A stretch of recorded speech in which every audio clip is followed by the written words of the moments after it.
Thank you so much high court, thank you so much Bombay high court, जो आपने इतनी बड़ी राहत समीर वानखेड़े के पूरे परिवार को दिया।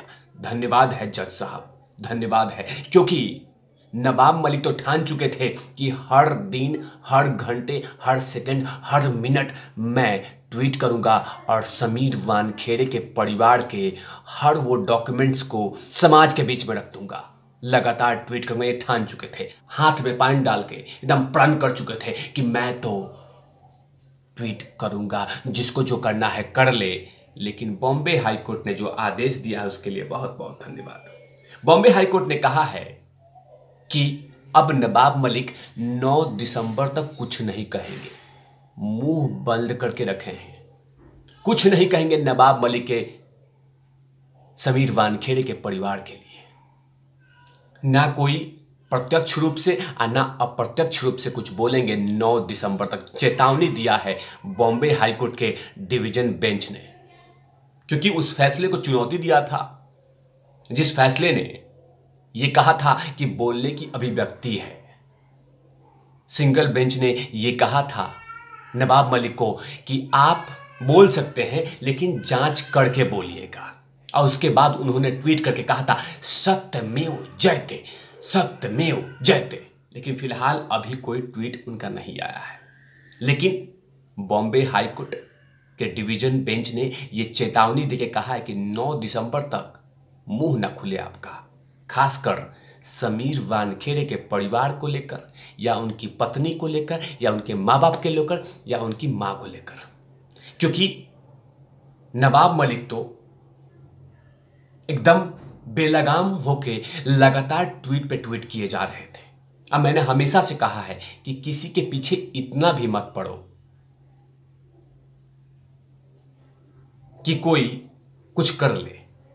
ठीक है, आप उनको एक्सपोज करना है, एक दिन 2 दिन हो गया, लेकिन हर सेकंड, हर मिनट, और वहां तक कि उसकी बीबी, उसके फोटोग्राफ्स, उसके शादी के कार्ड, उसके इनविटेशन कार्ड, उसके रिसेप्शन कार्ड, उसकी माँ के बारे में, उसके पिता के बारे में, उसके साली के बारे में, उसकी बहन के बारे में, इतना कुछ डिटेलिंग, इतना कुछ डिटेलिंग।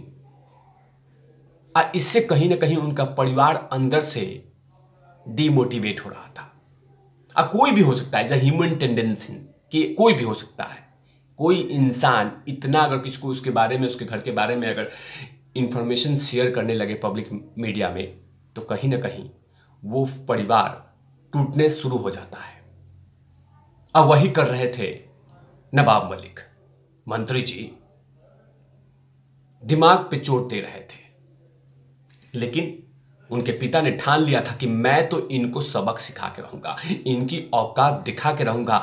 और ज्ञानदेव वानखेड़े ने लगातार न्याय की गुजारिश कर रहे थे, मांग कर रहे थे। उस मांग पे बॉम्बे हाईकोर्ट का डिवीजन बेंच ने जो फैसला सुनाया है वो बहुत बड़ी राहत है उस परिवार के लिए, जो सुकून से रह सकता है 9 दिसंबर तक। उसके बाद क्या होता है वो कहीं ना कहीं कोर्ट बताएगा। लेकिन फिलहाल हिदायत देके चेतावनी तक दे दिया है जज साहब ने, नवाब मलिक को चेतावनी तक दिया है।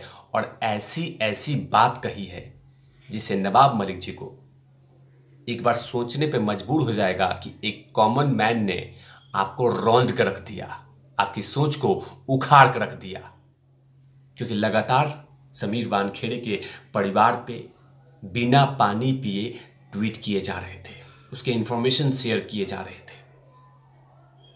लेकिन उनके पिता हार नहीं माने और डिवीजन कोर्ट में गए, डिवीजन बेंच में गए और वहां पे याचिका फिर से दाखिल किए कि एक बार सुनवाई किया जाए। उसके बाद जज साहब ने कहा कि अब कोर्ट की तरफ से तल्ख तृप्ति में, बहुत ज्यादा तल्ख टिप्पणी में, गुस्से में कहा कि ऐसी बयानबाजी आपको शोभा नहीं देती।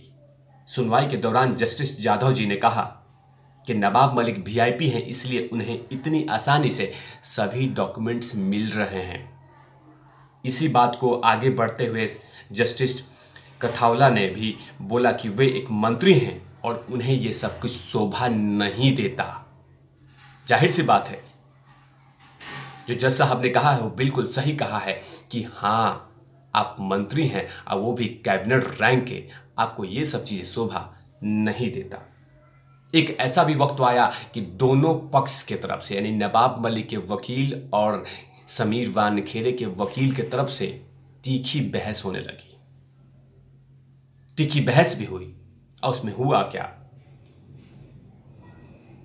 कि जस्टिस कठावला को कहना पड़ा कि क्या नवाब मलिक सिर्फ मीडिया ट्रायल चाहिए। यह बात इसलिए कही गई क्योंकि नवाब मलिक लगातार सोशल मीडिया पे वानखेड़े के परिवार के ऊपर में आरोप लगा रहे हैं। इस पर कोर्ट ने भी सवाल पूछा कि क्या Nawab Malik cast scrutiny committee में शिकायत की गई है।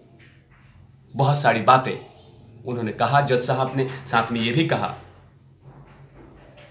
कि इस तरह की हरकतें नेक्स्ट टाइम में मत कीजिएगा, इस तरह की बातें हमेशा मत कीजिएगा और 9 दिसंबर तक चुपचाप रहिए। जाहिर सी बात है क्योंकि आज के दिन भी उन्होंने, यानी नवाब मलिक ने उनके माता, जो उनकी माता स्वर्गीय माता पे भी उनमें ट्वीट कर दिया है उनका डेथ सर्टिफिकेट पे, और उस पर भी हमला कर दिया है कि देख लो ये हिंदू थी, मुस्लिम थी, ये थी, वो थी। लगातार जांच करके ये डाले जा रहे हैं। तभी तो जज साहब ने कहा कि एक मंत्री हैं, इसीलिए तमाम आसानी से ये डॉक्यूमेंट्स मिल रहे हैं और ये लगातार शेयर किए जा रहे हैं। और आप मंत्री हैं, इस तरह की आपको चीज और इस तरह का काम शोभा नहीं देता, क्योंकि लगातार नवाब मलिक को ये मौका मिल गया था कि मैं इसको अंदर से खोखला बना दूंगा, इसको अंदर से इसको कमजोर कर दूंगा ताकि मैं इसको आसानी से हराया जा सकूं। लेकिन उनके पिता ने जो कोशिश किया वो कहीं ना कहीं रंग लाया और नवाब मलिक को एक चेतावनी दे दिया जज साहब ने कि आप नेक्स्ट टाइम में इस तरह से मत कीजिएगा। कहीं ना कहीं इस फैसले से नवाब मलिक में छीछा लेदर तो हुआ होगा, क्योंकि जज साहब ने जो बात बोली है वो कहीं ना कहीं चौंकाने वाली है और हिदायत भी दिया है कि आप नेक्स्ट टाइम में इस तरह की बातें नहीं करेंगे और ना ही प्रत्यक्ष रूप से ना अप्रत्यक्ष रूप से, और कुछ भी ट्वीट नहीं करेंगे और कुछ भी मीडिया में या सोशल मीडिया पे नहीं कहेंगे उस परिवार को लेकर। बड़ी एक राहत है।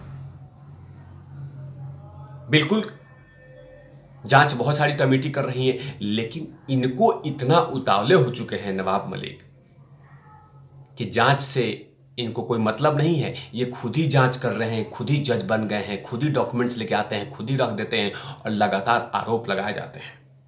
आरोप सही है गलत है ये डिसाइड नहीं करना होगा और सीधा चिपका देते हैं ट्विटर पे। लेकिन जो फैसला आया है उस परिवार के लिए बड़ी राहत है। कहीं ना कहीं समीर वानखेड़े 9 दिसंबर तक रिलीफ रहेंगे और अगली सुनवाई 9 दिसंबर को होगा। लेकिन सबसे बड़ी जीत समीर वानखेड़े के पिता का है और सबसे बड़ी जीत सच का है, क्योंकि इतने सारे सोशल मीडिया पे इंफॉर्मेशन शेयर नहीं करना चाहिए था नवाब मलिक जी को। तब तक के लिए आप देखते रहिए तिवारी भैया। मैं हूं वेद प्रकाश, कैमरामैन ध्रुव लाठी के साथ। Over not lovies.